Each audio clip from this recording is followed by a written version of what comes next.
The President's remarks at a luncheon in his honor at the National Palace, Mexico City, Mexico, June 29, 1962. Senora, members of the government, saludos amigos. It is with great pleasure and high regard that I have crossed the peaceful border which separates our two nations. For Mexico and the United States share more than a common frontier.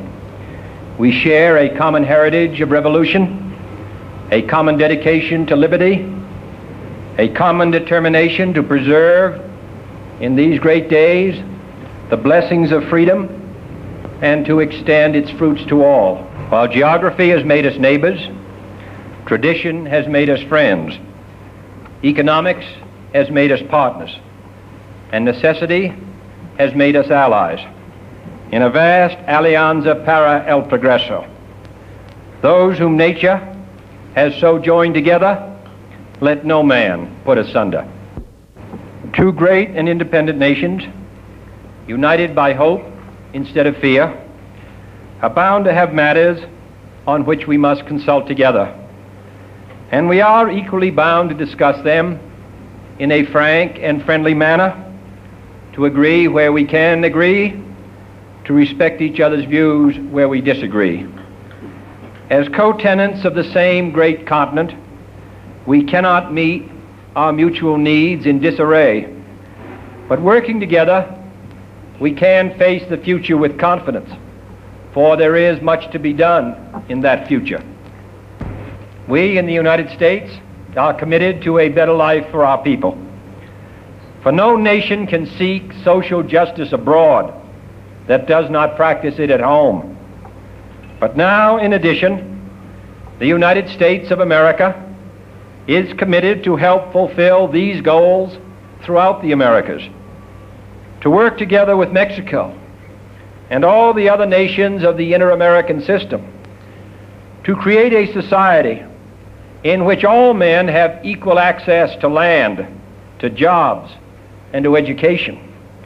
A society in which no man is exploited for the enrichment of a few, and in which every arm of the government is dedicated to the welfare of all the people. This effort is not a one-way street.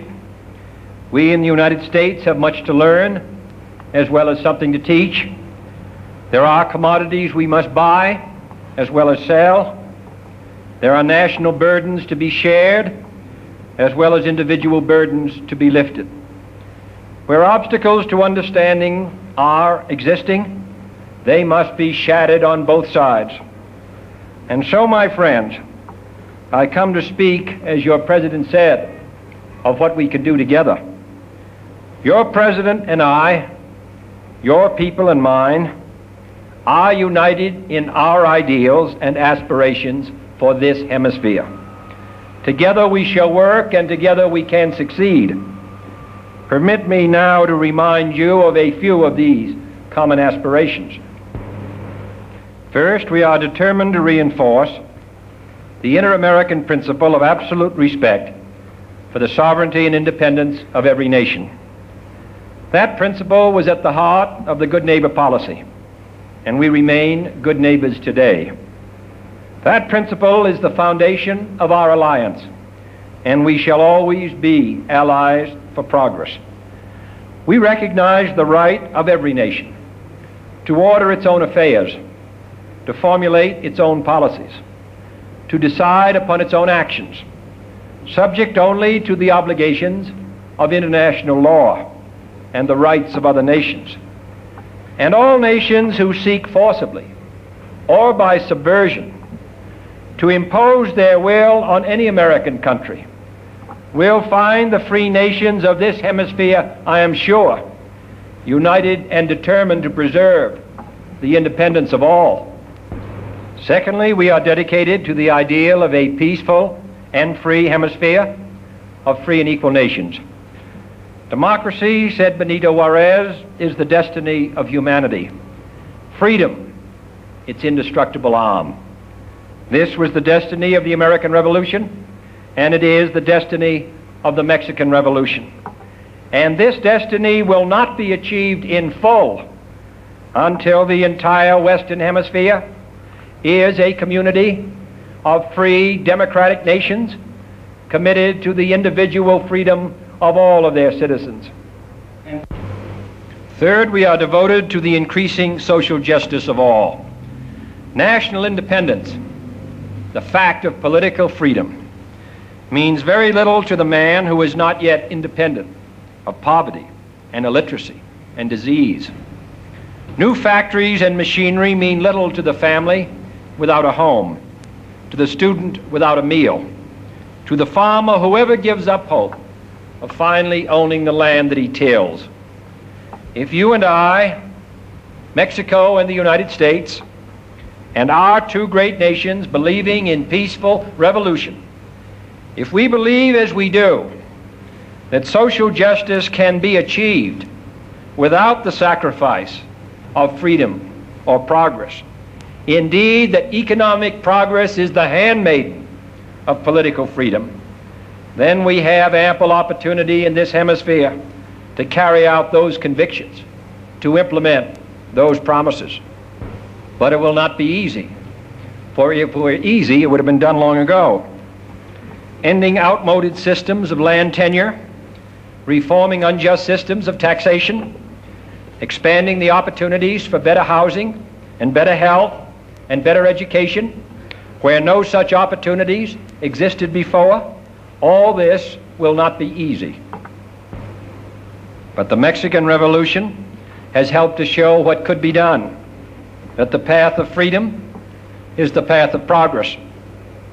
In the almost 20 years since Franklin Roosevelt came to Monterey, your supply of goods and services has tripled. Your per capita income has increased nearly 80%. You have become virtually self-sustaining in agriculture, and you have maintained the most consistent and impressive rate of growth of any nation in this hemisphere. These are, I realize, only statistics. But behind those statistics, I know hope has replaced despair, and opportunity, misery. And while, as your President Lopez Mateos has said, your revolution is far from completed in your own nation, just as our goals have not been achieved in our own country, yet we must now work together, your country and mine, to help bring such hope and opportunity to all the Americas. There will be delays and setbacks and frustrations. We cannot double the number of classrooms, double the rate of literacy, reduce by 3/4 the rate of infant mortality, and increase by 50% the average life expectancy in a matter of months, or even in a few years. But we can in a decade.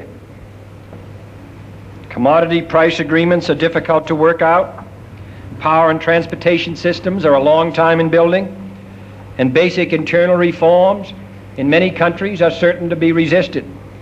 But now I believe that this hemisphere has a common plan and knows where it is going, and we are on our way, and we have chosen to do it through the democratic road.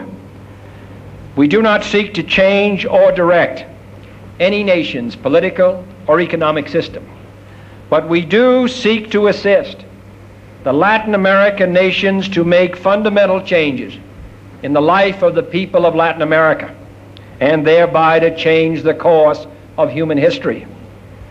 If we can pursue this course with unyielding determination, the unyielding determination that you have shown in this country, we shall surely prevail in the end.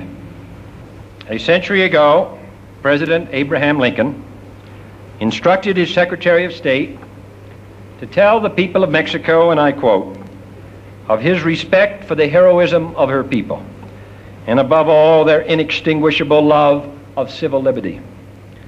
Today, 100 years later, that deep respect remains in the heart of the people and the President of the United States. Our two nations have been blessed with the same blessing of liberty. We now dream the same dream of opportunity in the future. And our two continuing revolutions have now been joined as one great effort in one great continent, in one great alianza para el progreso. Viva Mexico!